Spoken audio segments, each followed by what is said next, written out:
No victory Monday today. First time in a month we got to wear a loss on the chin. That's all right. We're going to pick up the pieces here tonight on CHGO Bears After Dark. Ben Johnson calling out the leaders.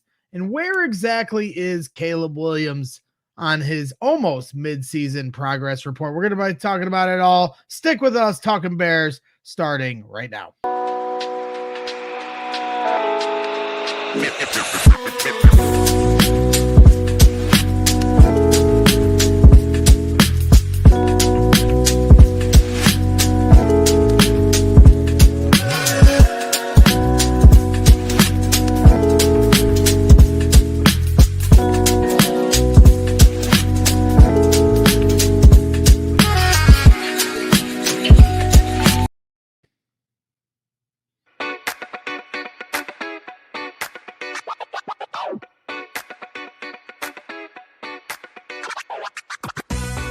Welcome back to CHGO Bears After Dark, presented by our good friends over at Circa Sports, Illinois.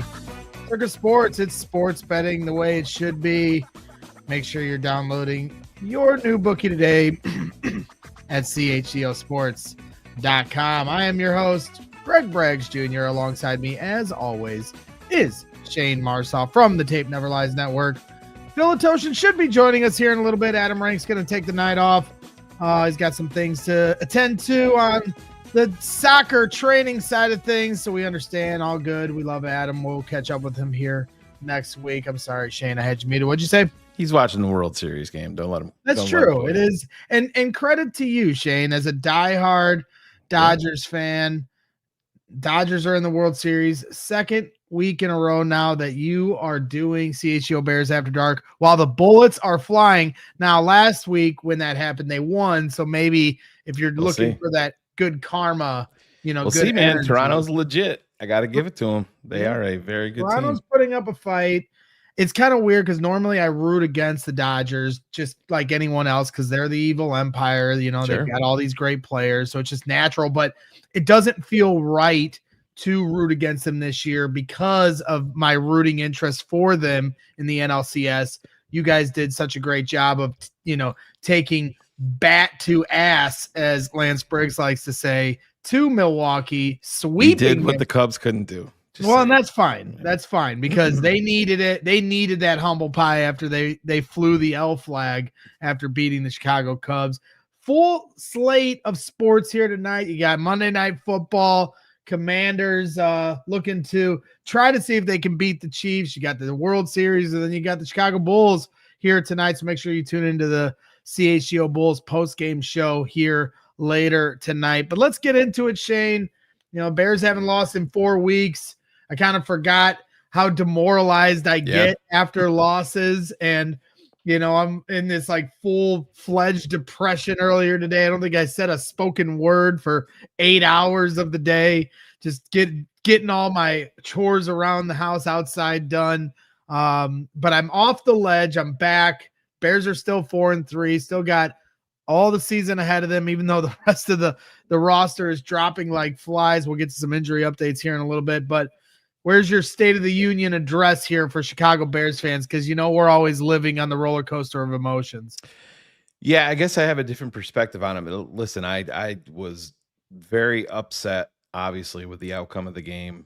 Just from the team perspective overall, I didn't think anybody played up to their capabilities. And Phil kind of put it best, on BHL last night when we went live. As soon as it was over, I just didn't see the fire from the team. That every game for this team, as you're trying to build this foundation, as you're trying to cement it, is must win. You can't take anybody for granted. You think John Harbaugh cared if he was starting Huntley against the Bears? He doesn't respect the Bears enough to care about that. We love the Bears and we look at the Bears like, oh, we can get this one. Baltimore looked at Chicago as their get right game. That's how the Bears are looked at around the league. And I understand it. I just didn't see the overall fire from the team that I want. They shouldn't take anything from granted. And that starts from the coaching staff to the quarterback all the way down through. Now, with that being said, you saw the complete meltdown, like I'm sure we're going to see in some of the comments tonight, and the comments on BHL with, it's all a quarterback and it's time to bench Caleb, and Caleb, and he was awful. And then if you know what you're watching and you can look at it with a clear mind and you go to the tape and watch it, you understand that it's not as bad as what you think when you're watching the broadcast copy. Now, was the interception, should that happen? No, that's on Caleb. You have the check down to Monungai there. But everybody that was blaming Caleb Williams for the final play of the game with DJ Moore, Matt Waldman, I think, was the first one to put it out there. Everybody was blaming Caleb, even the announcer at the game. Oh no, Caleb. You can't miss those. Well, you don't stop your route, DJ. You're the most experienced guy that we have out there. But there's blame to go around for everybody, Caleb included. Yeah. And so, I mean, we'll have to just, kind of see how this goes. I mean, when training camp started, you could see that this was going to be a season that required patience, and it was going to be a work in progress. And, expectations of wins or losses kind of change your patience level on development, because there is a required learning curve for a Ben Johnson offense. And Caleb, I've said from the start in my reporting, for people on the show and behind the scenes, from everything that I've heard, is that Caleb has embraced the coaching that Ben Johnson is trying to put in. And so I just think I will admit that halfway through the season, maybe my expectations have been too high, but they're not where I want them to be offensively. You're right about the fact that the fire wasn't there. Ben Johnson alluded to that as well in the post-game presser. And that's disappointing when you consider how the fire they played with against the Saints, where I credited them as one of the most physical games I had seen them play in a long time. And so it really wasn't expected that was going to be the case. And I don't know if, injuries are just starting to demoralize them as a team, to lose Kyler Gordon in practice on Thursday for, an extended period of time. Tyreek Stevenson's out as well. And guys that were part of the reason that they were playing so physical and playing with that heart and passion and desire, they're not there. So that maybe changes some things. So I don't know, but all I know is, we're going to talk about Caleb Williams. We'll talk about some of the different things and the hurdles they have to overcome from an injury standpoint. But the headline of the show was that, the number one thing that's been an issue from day one of camp on has been the penalties, whether it's pre-snap penalties or otherwise. And, I did see Scott Bear from Marquee Network. He had a really good tweet here early on, and I want to share that here with you guys. And it basically said that the per NFLpenalties.com, the Bears have been flagged 64 times for 533 yards, second highest per game penalty count in the league.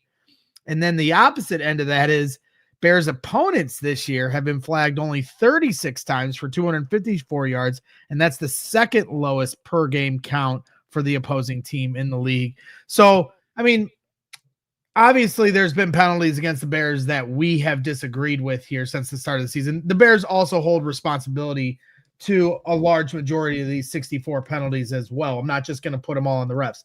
That being said, on the other end of things, for them to only have 36 penalties against their opposing teams, it does lend credence to how much we have been complaining about the officiating, which definitely at times feels like a meatball thing. Now let's just focus on the Bears side of things, because Ben Johnson immediately after the game said, it's time for leaders to step up. So I want to share that audio with you. This was in the post-game press conference immediately following the loss to the Bears and Ravens. And so here is Ben Johnson talking about leadership. Let me get this right. Getting that side of the ball humming a little bit better. Yeah, I think you see flashes of some explosive plays and some really good things happening. But the penalties to me is what stands out first and foremost. We still have some of the pre-snap issues. There's occasional not getting lined up quite right. There's occasional not getting the motion quite right, and so that stuff it adds up and it hurts us. We get away with it occasionally, but it's just not the way you win in this league. And so I think I really put it on the leaders there in that locker room to get this ship going the right direction in that regard. Us coaches, we've been pounding that drum now for a while, and we haven't gotten the results we wanted. So it's on the leaders here on this team to get us right. Yeah, and there's Ben Johnson talking about, hey, the leaders got to take accountability here, and they just have not done that here as of yet. So it's kind of a come to Jesus moment for these leaders, and that's Caleb Williams included. All these guys are responsible for this, and somebody's got to step up and say something. Listen, you went out and you overpaid a player like Grady Jarrett for his leadership. That was number one. It's not like you can't see that his play has regressed before he got here. They overpaid for him to bring some leadership to a locker room that needed it.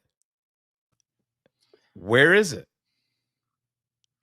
Caleb, you're the number one overall pick. You got to be at the core of that. Rome, all of these guys, DJ, everybody that's a captain.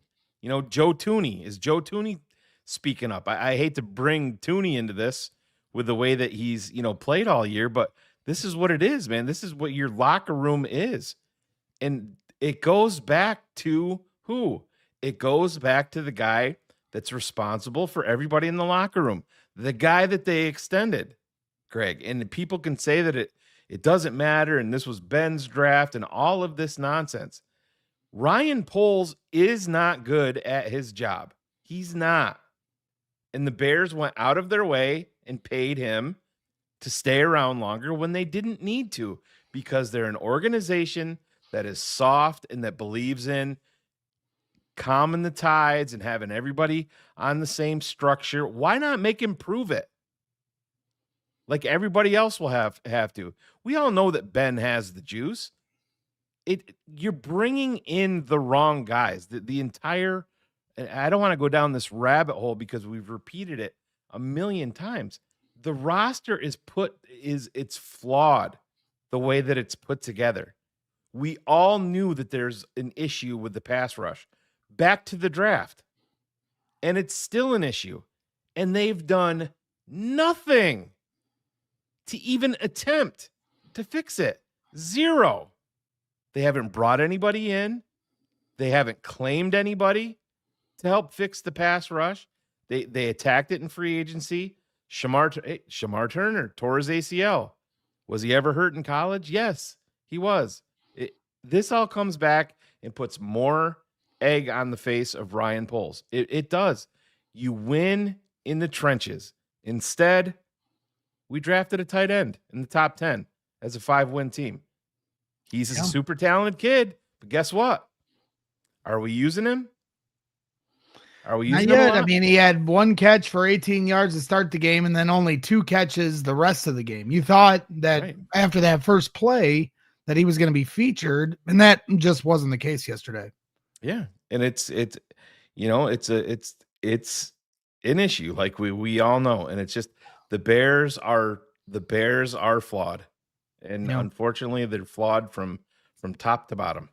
So Ben Johnson was asked again today, like, how did the locker room respond to that? And so here's that question, and Ben talking a little bit more about how he kind of called out the leadership of this team and how they need to fix, and clean this up in terms of the penalties. So here's Ben Johnson from today's press conference. How was that message received by your team leaders, your captains? And then what actions would you like to see them take this week to change those penalties? Yeah, would like us to stay on side. So, it's simple. It's discipline. I think they're as fed up with it as everyone is in the building. And so they understand it's just not what good football teams do. And, I think they're going to take ownership of it. I think we're going to be just fine. So there is Ben Johnson, kind of saying they addressed it. They're upset about it, and they're going to be just fine. But as of right now, it feels like they're getting 10 a game. So that has to change because their margin of error is pretty small right now, Shane, and they can't afford to have these kind of mishaps because a lot of people are talking about what Caleb Williams can do better. But, when they're behind the sticks, running the ball the way they have the last few weeks kind of makes it more difficult when it's 2nd and 9 as opposed to 2nd and 4. But and again, again, listen, you went through the entirety of the game. What did we say right on these airwaves last year? You've discovered the identity of your offense with the turnaround of DeAndre Swift. And I understand he was nicked up. Did he look unhealthy on the screen? On that long screen play? No, of course he didn't. Between him and Monangai, 18 carries, man. Right. 18. That is on Ben Johnson. It just is. And I and for everybody wanting to put it's laughable. It goes back to the same pattern. The people that come out of you don't see people in comments or interact with them on X until the Bears lose, and then it's all back on to it's all on 18. That's the impetus of this all. I mean, Jesse Dom in the comments here blaming Colston Loveland for penalties. Did you watch the game? Do you agree with the pass interference penalties on him? I mean, come on, Jesse. Be a smarter fan at least for me, buddy. Please. Yeah, we've got some different comments in the chat, including Isaac Mann, 23, $10 super chat. We want to talk about culture.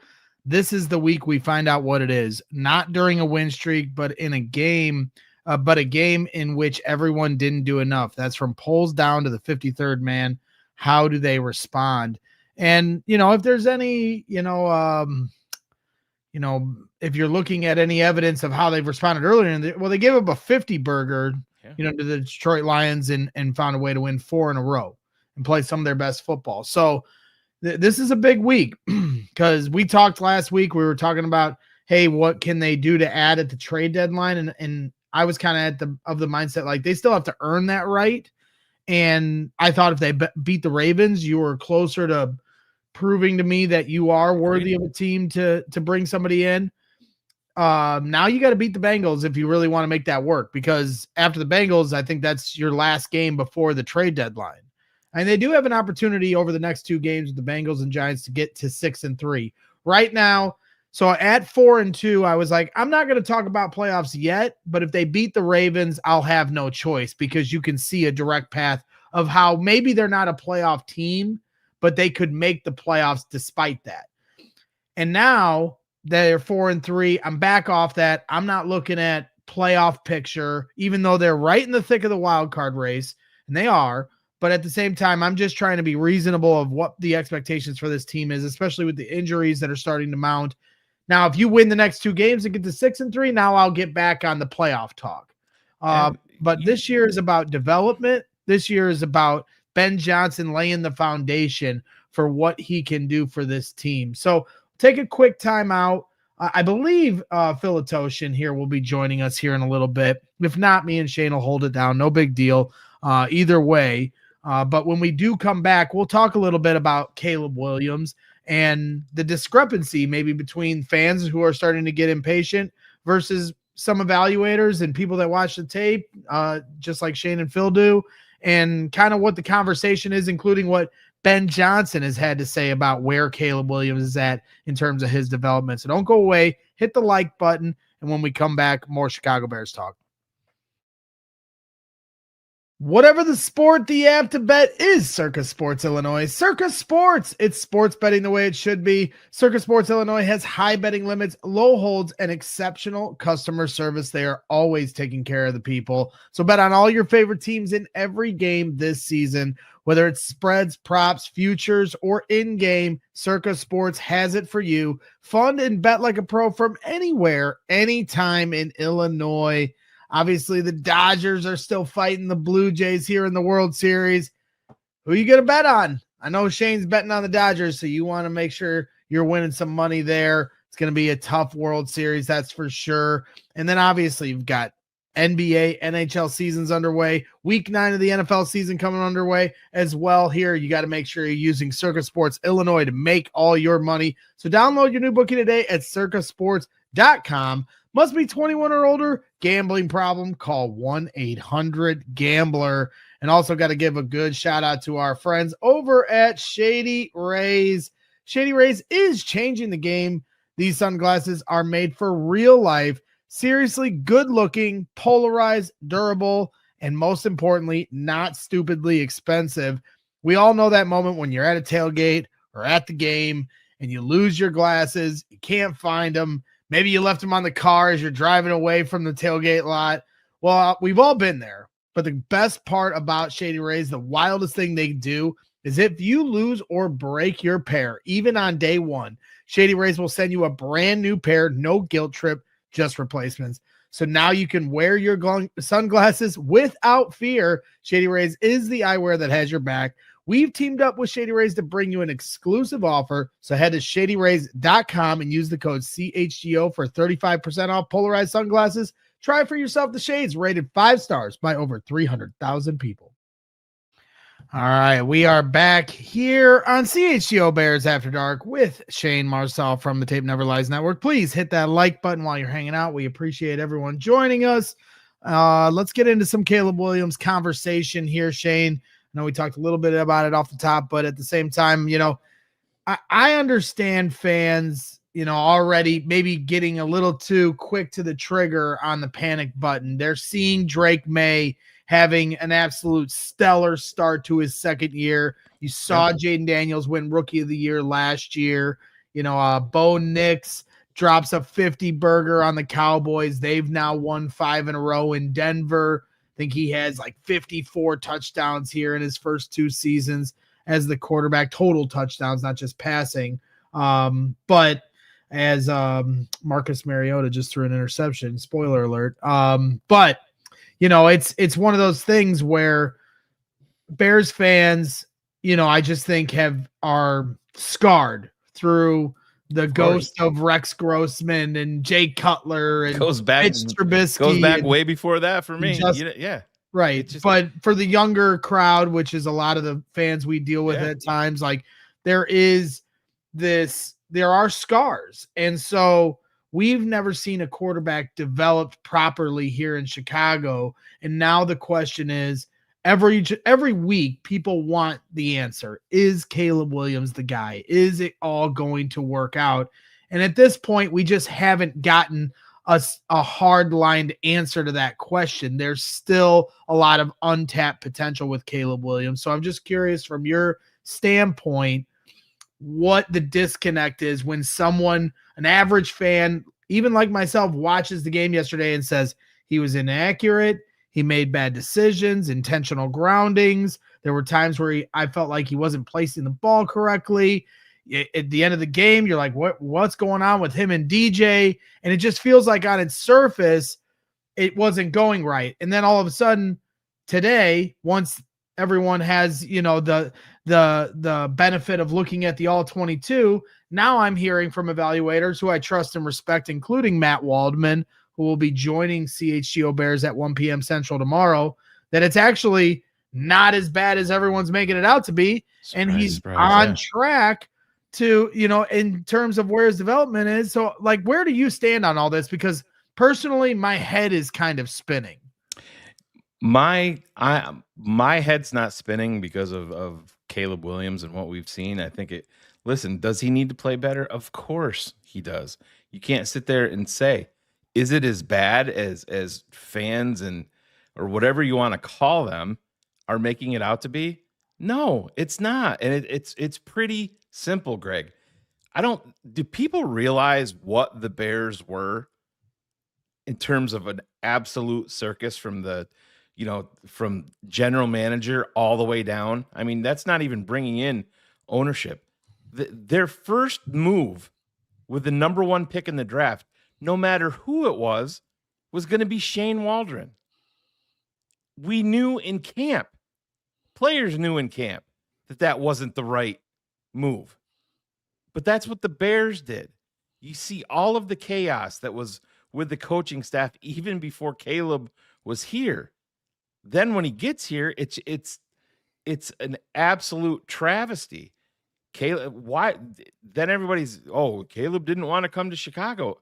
Would you want your kid, if you want what's best for your kid's career, with what the Chicago Bears have shown you in their history from ownership all the way down, do you think that would be the best place for your kid to go and to develop? Of course not. Fans don't like to hear that. But the other big problem with fans are they're only interested in stats and fantasy football. And they look at it, and if you didn't pass for 300 yards, and if you didn't pass for 3 or 4 touchdowns and run for another 40 and have another touchdown there, then you had a bad day. There's no middle ground. When you have a good game, you're the best ever. He's going to be a Bear for the next 20 years. And if you have a bad game, I have DMs from people that I know don't like Caleb Williams that were praising him. And then all it took was yesterday for the Bears to lose, and now they're off. And they're in this chat tonight bad-mouthing the kid. Caleb Williams is a down-to-down player with fans and analysts. 90% of the people that don't like him, Greg, are for non-football related reasons. Unfortunately, it's what it is. Nobody's going to admit it. Is the progress where we have wanted it? No. Unfortunately, if you're going to look at it with a clear mind, you have to essentially wipe 2024 from existence because he got almost nothing out of it because of the situation. That's why it was critical for the Bears to move on from Poles and Eberflus last year when you had the number 1 pick. It was simple. That's what good franchises do. Yeah, I mean, I will say I know Ryan Poles has a pretty dicey track record here in Chicago with a lot of his decisions, a lot. I don't expect any GM to be perfect, and I have been somebody that has supported Ryan Poles probably more than others have, but the worst decision he made was keeping Matt Eberflus and hiring 100%. Shane Waldron. It's not 100%. even close. Maybe, okay, Ben Johnson wasn't available, and that's timing wise, that's a shame.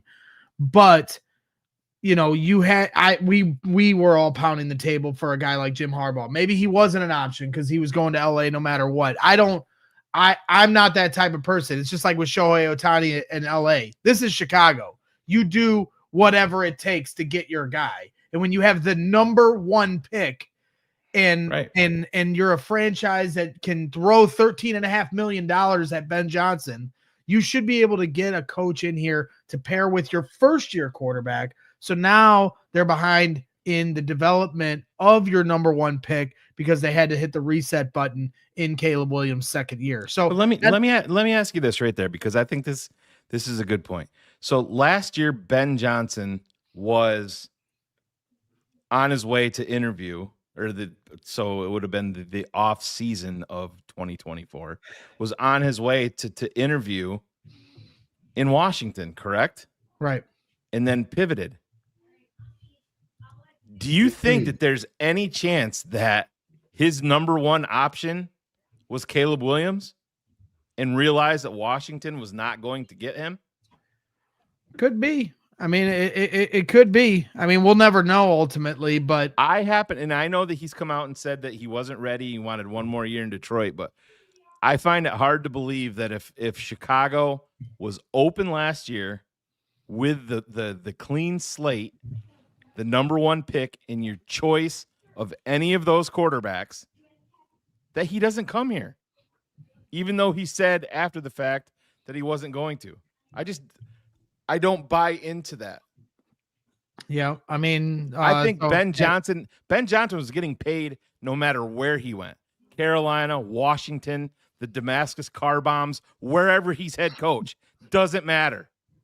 He was getting paid. So I don't want to hear he's here because of the money. He was getting paid anywhere.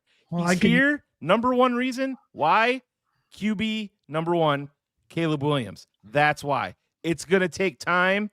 Fan is short for fanatic, and it's not on their timeline. Who cares?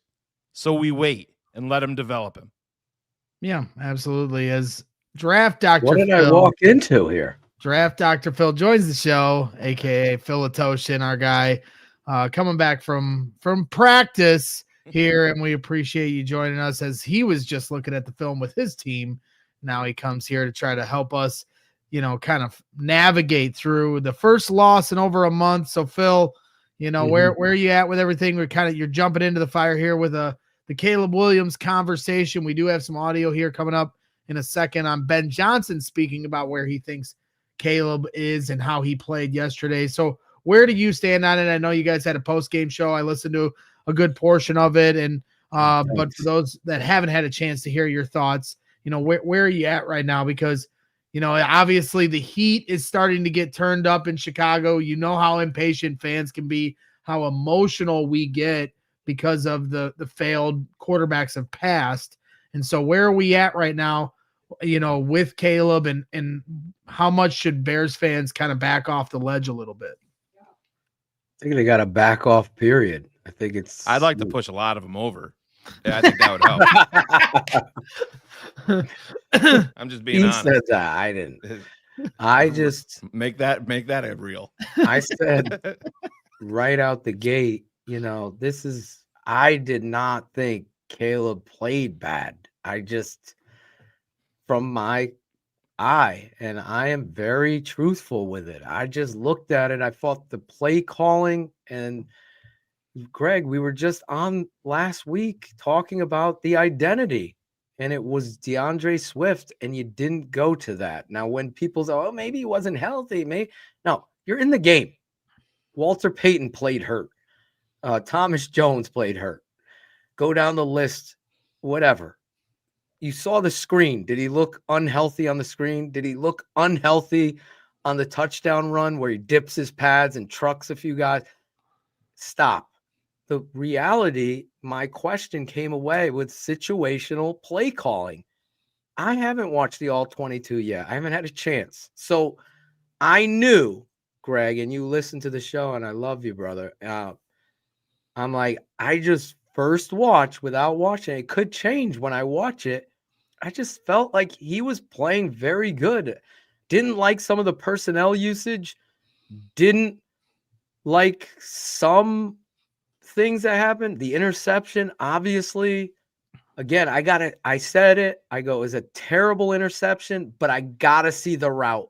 I don't want to look at it because when, Greg, anybody undercuts to intercept, 90% of the time, I believe it was a route issue when it comes from that.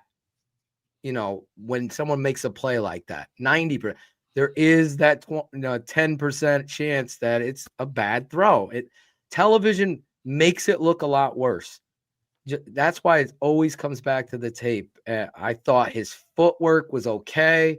At times it was great. Then at other times it wasn't. And a lot of free runs were happening at the quarterback, and he's evading this stuff. He took off for the 22-yard run, and then you got people criticizing him sliding instead of getting out of bounds when I thought the safety had a kill shot angle. Malachi, yeah, I literally have it queued up right here, Phil. Oh. And 100%. Malachi Starks is right there to destroy Caleb. A Georgia why would striker. You, he's a Cobra striker too. He's right. Why would you want your quarterback taking a hit like that? But it's one more thing for people to complain about without watching the tape. Malachi Starks is there. He's got the angle on him all day long. Again, you can't, it's a 22-yard game for a first down. We can't go backwards and say, well, he should have. You know who should have gotten out of bounds? DJ Moore, when he makes this incredible one-handed catch and he's running down the sideline. You're either diving for the end zone or you're jumping out of bounds to stop the clock there, knowing the situation. But I digress, Greg. My first initial reaction to it was I was honestly disappointed in the coach. I felt like he had his worst game as a play caller. He didn't stick to what has been working. And he tried to get a little cutesy. There's no need for DJ Moore at running back. There's none. Zero. There's nothing you're gaining from it. There's Right. nothing. And I was a little disappointed in the game plan. I'm not. I know Go just ahead. hearing your voice in my head at times when I'm watching a game, when they were in shotgun on second down in the red zone. I believe that was their first drive in the red zone, and it got Yes, blown you know up in me. the backfield. I know you were upset with that. I not even having spoke to you about it. I know. You know, that first down run, they got some yards out of it. You want to run again, fine, but get under center. You know, Get under center. You're reading my mind. I was infuriated because you're doing so much good from that particular formation.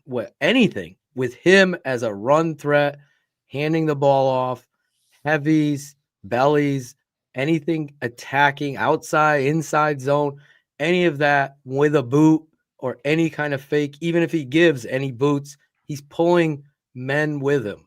And well, and Ben was asked about it today, and he said that one was on me. So there you know, go. when you talk about a coach that takes accountability, he certainly did there. You know, he's also putting it to the leaders on this team to clean up some of the penalties. You know, Theo Bennett, after that second down run by Kyle Monangai that got blown up in the backfield in shotgun, the third down, Theo Bennett gets beat on the outside by Mike Green, My a boy, guy that Mike Green. yeah, and then somebody you were very high on, somebody I certainly was interested in as well at 10 if a guy like Banks wasn't going to fall to you. But you know, Should have been Michael Williams, ready-made. Yeah, I mean, it Right was there. pretty. Well, I knew you weren't going to see Mike Green taken in the first round, but Greg, I'm on the record. It would have been Mike Green the top of the second round for me. Yeah, 100%. It would have been a double dip at D end and left tackle. It would have been Ariante Ursary. Well, let's hear from Ben Johnson here.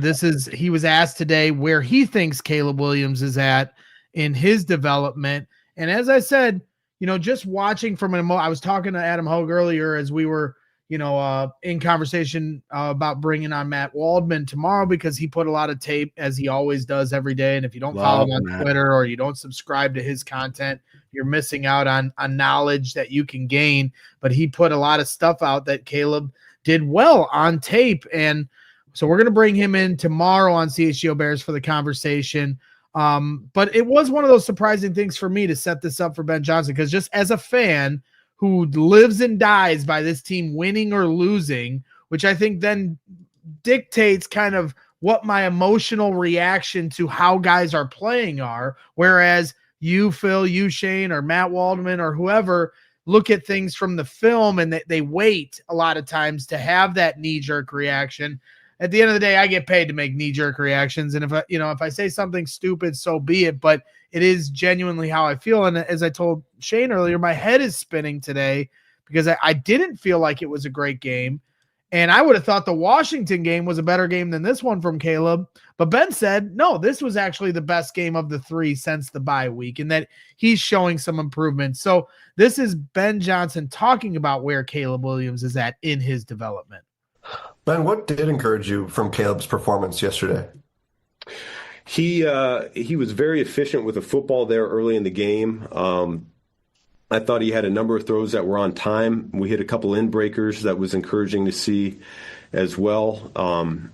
We were explosive in the passing game. I want to say overall we had 11 explosives. 9 of those were in the passing game. So I thought he did a good job delivering that football. There's a couple that is, as we talked about, that need to be automatic here at this point, halfway through the season, that we missed on. And so we're going to keep on working through that process.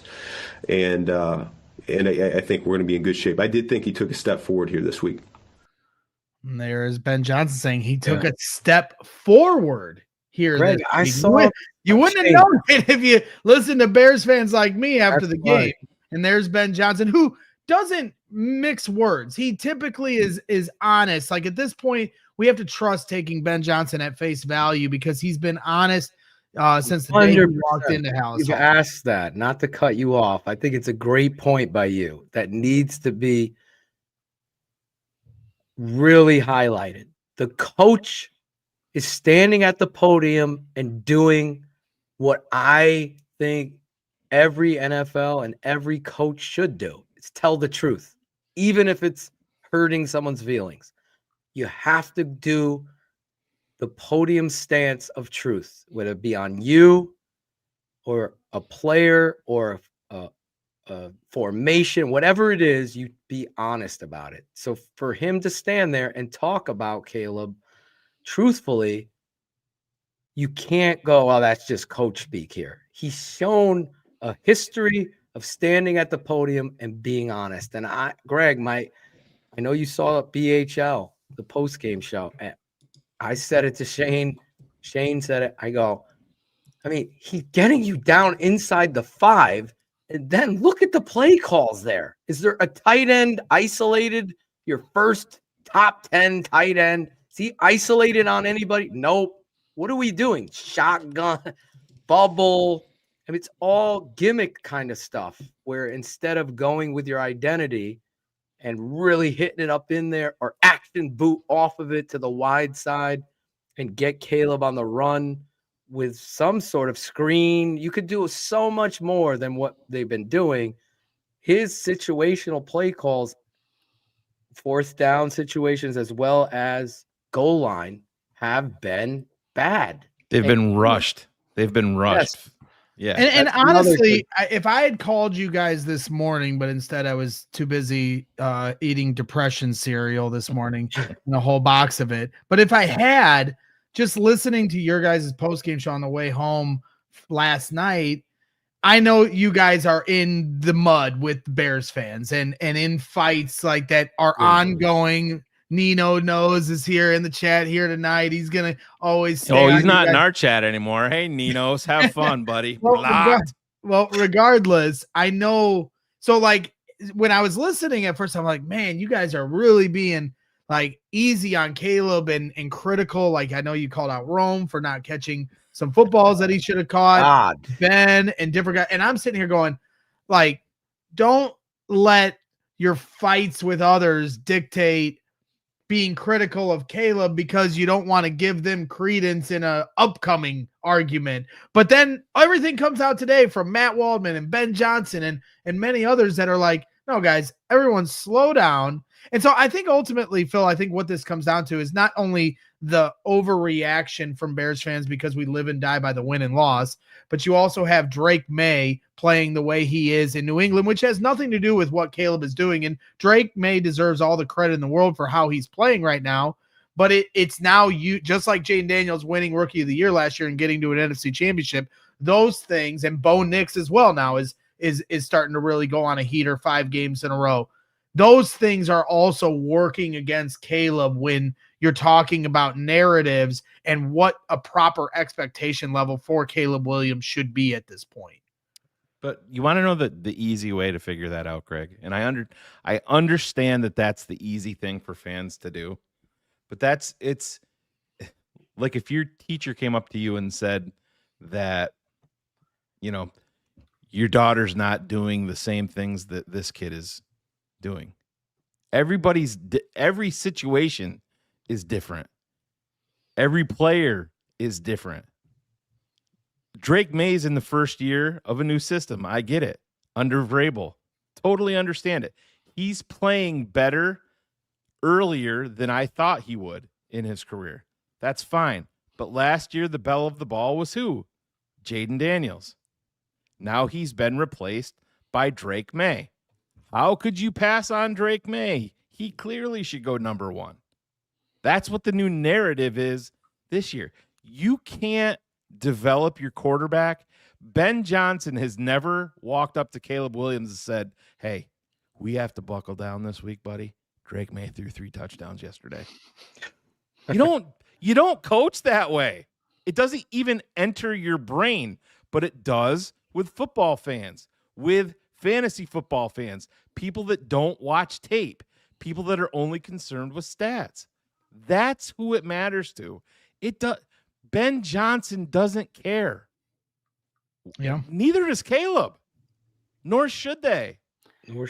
I also want to piggyback off that because I think an important thing needs to be stated right here.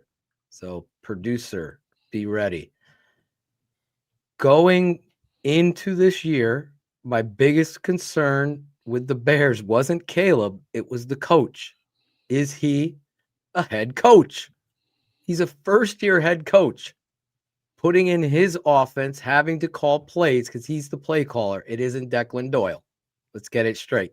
He's the play caller. The reality is the guy over in New England has done it before. And oh, by the way, his offensive coordinator is not a head coach. We know that, but he's a pretty, can I say the D word on here? Damn good offensive coordinator. I think we'll let it slide. Yeah. It's Josh McDaniels. After Dark. You could say anything you want about Josh as a head coach, but I can tell you right now, as a play caller, he's really good. He gets situational calls. They still really are like well. one of the top teams in the league with explosive plays. Yes, they're good. They're well. He's not Matt Nagy here, who's never done it and is a pretend OC taking over as a head coach. It's Mike Vrabel, who walks in the room, has done it before, and you're going to get in line and stop. It's not fantasy football. No one cares. Okay, what was the opponent the Patriots played? Last I checked, Caleb won 4 in a row to Drake May's 5. This is a team sport. Some of these critical plays, like last week on 4th down, Ben goes for it. Caleb throws a strike, hits Loveland. Game's over. Is that not trusting your young quarterback to put the game away? No, kick a field goal here. Nope, let's put the game away. And he did it. That's gross. Stop listening to these talking heads about quarterback. Let's sit down with anybody. Slow down. I need them to listen to the talking heads because I happen to be one of them. But I at least readily admit I have no idea what I'm talking about. But we're all just trying to get through this together as fans. The one thing I won't blame fans for is emotional reactions. I just think everyone has to have a little humility to at least accept that we don't really know what we're talking about. And I think today was really highlighted. Hold on. We need to take a quick time out and then we'll wrap up here with more. This is a whole Caleb Williams and offensive show. I know we've tried to focus on defense and different things on other shows, but this is a good Caleb show. So we're going to keep this rolling here. 2-minute timeout. When we come back, we'll continue this conversation. So hit that like button. Appreciate everyone joining here on the show. Even you, Matt Nagy. Hey guys, just wanted to give you a quick reminder. Now is as good a time as ever to become a diehard at CHGO Sports. If you go to allchgo.com/diehard, you can sign up right now. And as soon as you do, you get a free shirt. As soon as you sign up, we got a bunch of great designs for Bears, Cubs, Bulls, Blackhawks, White Sox, whatever shirt you want, you get the first one for free. Then you get discounts on all future merchandise purchases. You get discounts on all the events. We were just at Joe's on Weed Street here for the Bears Ravens game. Shout out to everybody that came out. We had a huge turnout. If you were a diehard, you get a discount on that event. We'll have obviously draft parties like we do every year. We'll have future events here coming up that you can come to. But you get exclusive written content when you're a diehard. Adam Johns has been putting out great pieces week after week. He just had one about Al Harris that is a must-read thing, but it's only available if you become a diehard. Adam Johns, Adam Hogue, Mark Harmon, Patrick Norton, they're all doing a fantastic job on the written end of things. We have a Discord lounge where you can hang out with other diehards and have more of a educated conversation about the Chicago Bears and kind of leave all the craziness that is Twitter and Facebook with some of those guys. So become a diehard today at allchgo.com/diehard. And you can get a lot of great perks with signing up, including, as I said, coming to our tailgates. If you're a diehard, you get a discount on those events. These are every single home game. We got one coming up here in a couple weeks when the Bears take on the Giants. It's the gold standard in Chicago Bears tailgating at the corner of Wabash and Cermak. If you head to allchgo.com/events, you can get your ticket to our tailgates. They're a lot of fun. You don't have to be a diehard to come to our tailgates, but if you are, you get a discount on it. But you're not going to want to miss it. They are as good as it gets. Whether you're going to the game or not, pregame with us. We sincerely appreciate it. All right, we are back here on CHGO Bears After Dark with Shayne Marsaw and Phil Ottochian from the Tape Never Lies Network. Make sure you are tuned in to all their content on their channel. They do an absolutely fantastic job as Patrick Mahomes has thrown an interception here on 3rd down and 4. Still a 0-0 tie, 13 minutes to go here in the second quarter of that game. Lots going on tonight, whether it's the World Series, Monday Night Football, Chicago Bulls are on, so make sure you tune in to the CHGO Bulls post-game show here later tonight on this very channel with our guys Big Dave, Matt Peck, and former Chicago Bull Will Perdue, a former champion here in this city. Shayne, you shared this. You were talking about it earlier, the slide that a lot of Bears fans felt was a bad decision by Caleb Williams, wanted him to get out of bounds as the clock was ticking down to end the first half. Here is the screenshot of the all 22 that you shared with me here, and maybe explain what we're looking at here, Shayne. Well, I'm not going to put up the video version of it because I don't want you to get dinged. They've been crazy with that, and I know it's hard to tell from screenshots. And no, we can't do that here, or I will be the one pushed off the ledge. Yeah. So Caleb starts his slide at the 44. And so you can imagine in real time, if you go back, if you watch the tape, Malachi Starks is there. Now, do you want take a hard right, Caleb? Well, yeah. I mean, okay. Technically, yes. In real time, I mean, I think it's DJ. When you're in the that is up there. moment. You got a blocker to your right, so you're automatically. But Greg, nobody live going to run through that alley. Automatically, you're not going to run. Live was saying for Caleb to take a hard right and get out of bounds. They're saying he could live that he could have just ran out of bounds. Yes. Right. Continue not so I don't want to hear it now. I think both things can be true, right? Like he needed to find a way situationally. I think I'm much happier he didn't get obliterated by the right. But as it closed, he made a business decision there to make sure he didn't take a hit.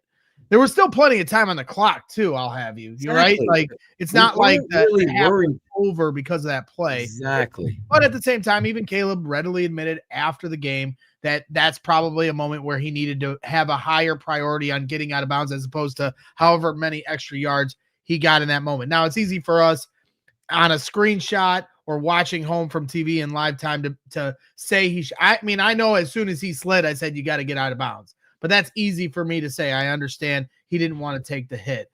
So your point is well taken. Like, I mean, he could have went out of bounds in a playoff game on 4th down like Mitch did, right? Right. You know, and I think for the most part this year, Caleb has shown good situational awareness. We saw it in the Washington game where they were trying to make sure they burned all their timeouts, and he slid to stay in bounds on a rollout to the left. And so that was in a big moment there where, he showed good situational awareness. So I don't think that that's really been a trend all season. So I think the critical point here is this is the place we are with Bears fans. Now you're nitpicking on that play. I can't remember how much time, but just like like Greg paraphrasing, it wasn't like you got 11 seconds to go in the game type of thing.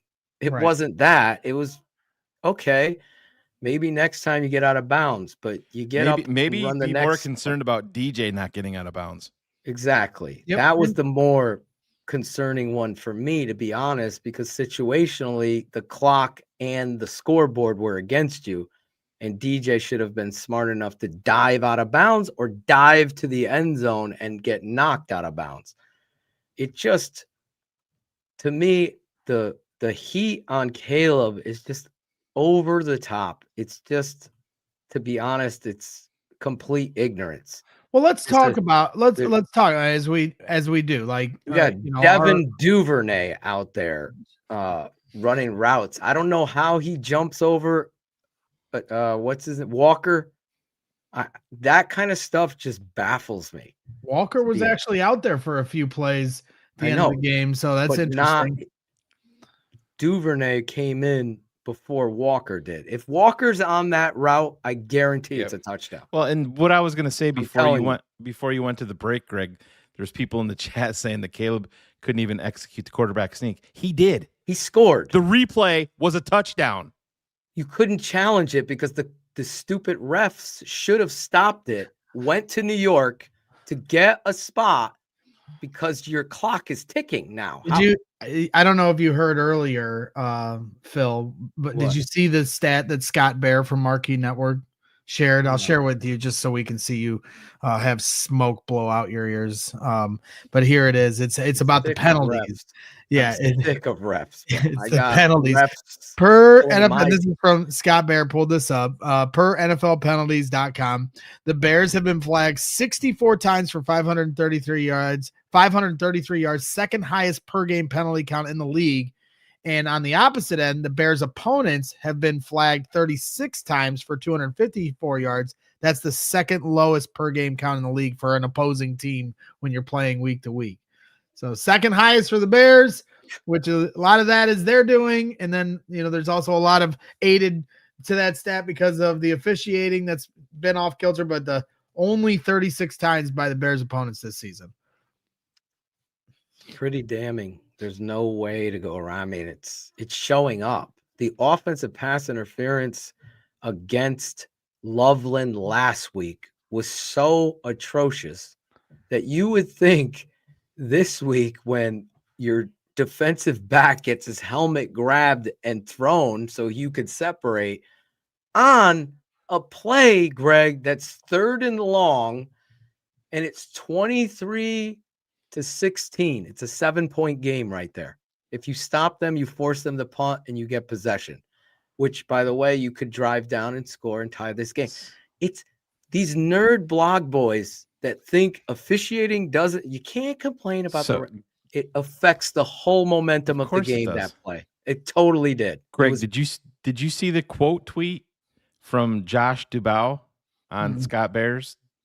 So Scott Dubow from the AP quote tweeted it and said the Bears penalty differential of 28 is the worst through 7 games over the last 25 years. The penalty yards differential of 279 is the second worst in the last 25 years. 2020, the Saints were at 310. That was number 1. Well, I'll say this much. Can't control how they're going to call the other team, but the Bears do have some of this within their control on their end of things to try to get that difference. The Ravens controlled the refs. Tooney didn't even move. Yep. But they're they totally baited. They totally baited. And Corey Wooten said in our post game that the second one, I don't know if Corey said it. As soon as they were offsides. Right. As soon as they jumped the line of scrimmage to try to point at Tooney should have fired off to then put the onus on them. Exactly. I agree with him. I said this because they did it a second time and they didn't get the call. Correct. But they were offsides doing it. He's standing over, pointing. It should have been called on them. Well, even on the forward progress, I was arguing with my buddy Adam. Oh my God. The Packer fan, and it was his only comment on the game was the forward progress. The Ravens make a big old thing about it and have to review it. You got the broadcast saying, Gene Steratore is saying that it's going to get overturned. No, you could hear on the live call, they blew it dead. Once the play is blown dead, there's anything that happens after the whistle is null and void. Forward progress happens 10, 15 times a game, but the Ravens making some big thing about it. All of a sudden, we have to stop everything we're doing. So the Ravens should have put the kibosh right then and there. You're 100%. Listen, the whistle blew. We called it what it was. There's no fumble. The issue I have with that is you watch the play maybe 17 times, and not one person talks about that helmet shot. Dipping his helmet, putting it right into Oz's face mask. And that should have been a penalty as well. Not the fumble. It should have been a flag for a freaking targeting shot. Yeah. That's another thing. I mean, it was so and then you had the face mask at the end that wasn't called on the push off on the Sean Wright. Face mask. That's DeAndre Hopkins there. 23-16. And if you go back and watch that, watch the live broadcast feed of it. Nuke Hopkins is laughing his butt off Yep. with Lamar Jackson because Jackson. he knows exactly got what away happened. with Lamar was having the time of his life. Every time they showed him on the broadcast, he's just laughing it up over there. I'm glad he was having a good time because I was stressed out as we have officially reached overtime here on CHGO Bears After Dark.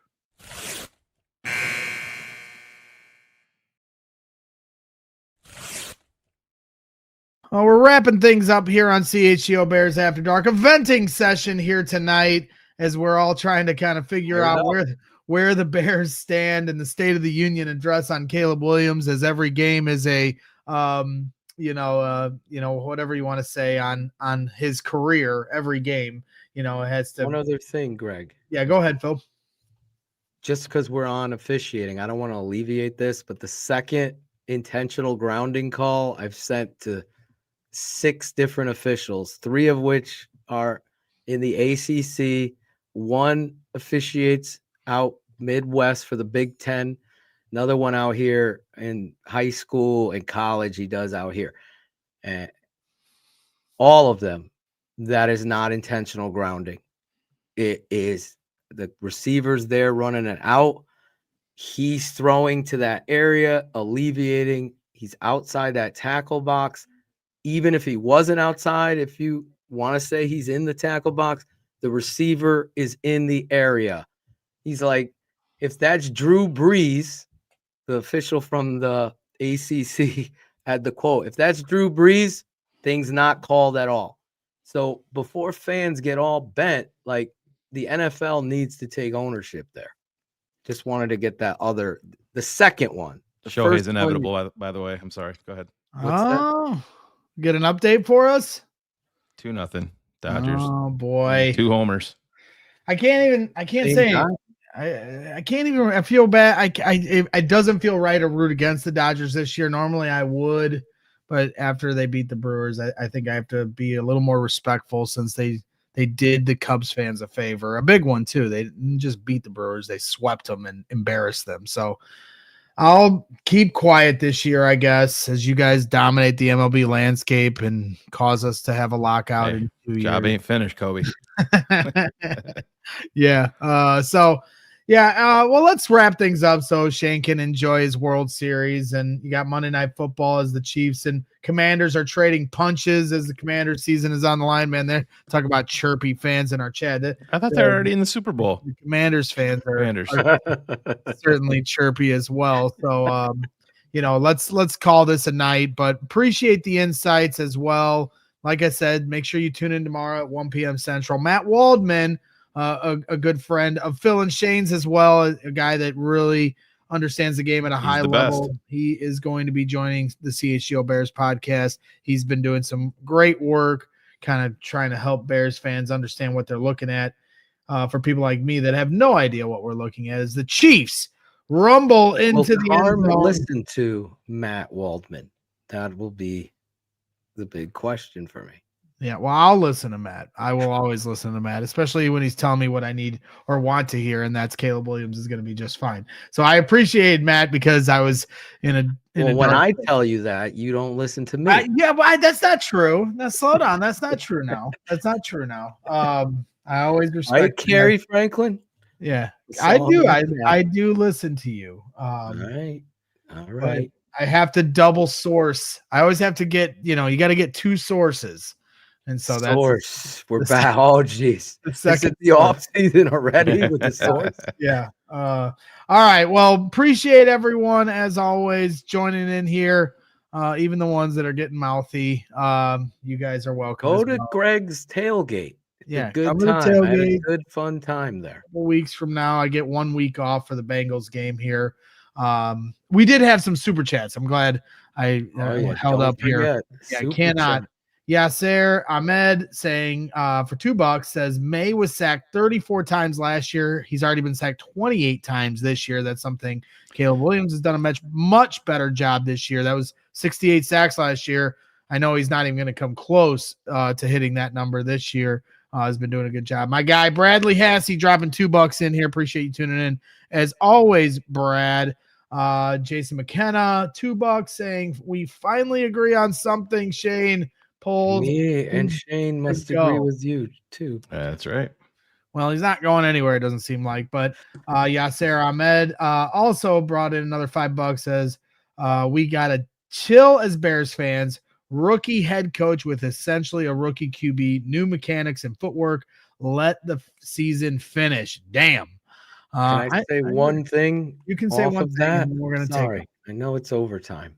It's only 9:05 here. It's double OT. The I think you can swear. preparedness of Let it rip. the team. I didn't know if you guys addressed this, but they were so flat. Yeah, we did. Feel the Started the energy show with there. it. Yeah. Okay, good. Yeah, So we you guys hit that. So I just I mean, it was disappointing, Phil, when you talk about the Saints game being one of their most physical games of the year. Greg, exactly. I can tell you what wasn't flat. That tape session with the Wolverine crew tonight. Oh my God! Did you hear? Did Steph text you or She something? told No, me I was how giving fired up Greg the you were blow-by-blow. What it was Oh probably my- going to sound like. No, wait till you hear what happened. We'll have to stay on after this. Holy cow! Getting text right now. Got to hold people accountable. I love it. So that's what we're doing here, holding us all accountable, making sure we're getting through this the right way. Bears still 4-3 on the season, long season to go, still in the thick of a wild card hunt. So that's why we got to root for the Chiefs here tonight. Keep the Commanders under 500. Can you highlight the last comment, just please? Just so you can go out with how dumb of a comment it is. Let's do it. I mean, Drake May has a rookie head coach and a new OC. Mike Vrabel's a rookie head coach, and Josh, what's his name? The OC. Josh McDaniels is new. Yeah, great job, Googly Bear. You seem real smart. He doesn't really use Google well. Oh my God, how embarrassing. Yeah. Well, that wraps things up. Thank you, Google. Greg doesn't even know. Wait a second. Is this TTNL? Yeah. No, it's fine. There's a few people in the chat I wanted to yell at earlier, but Adam Rank, we miss you, buddy. Yeah, that's fine. I might dip out on Wednesday. We'll see. Now that it's Purdue basketball season, I'm starting to shift my attention to a team. Hey, Barb. It gives me a lot of happiness. You just relax there, okay? She's That's it. Now, she's in the comments now. Yeah. I see. Hi, Barb. I missed you. She didn't put the Y in my name because she keeps that at her house. All right, that's it. We're done here. Everyone have a good night. Tune in to CHGO Bears tomorrow. Matt Waldman. Appreciate everybody tuning in. And thank you guys. As always. Finish it how you always do, bro. Keep your head up. There you and go. Always bear down. Bear down. We all silly like the mayor.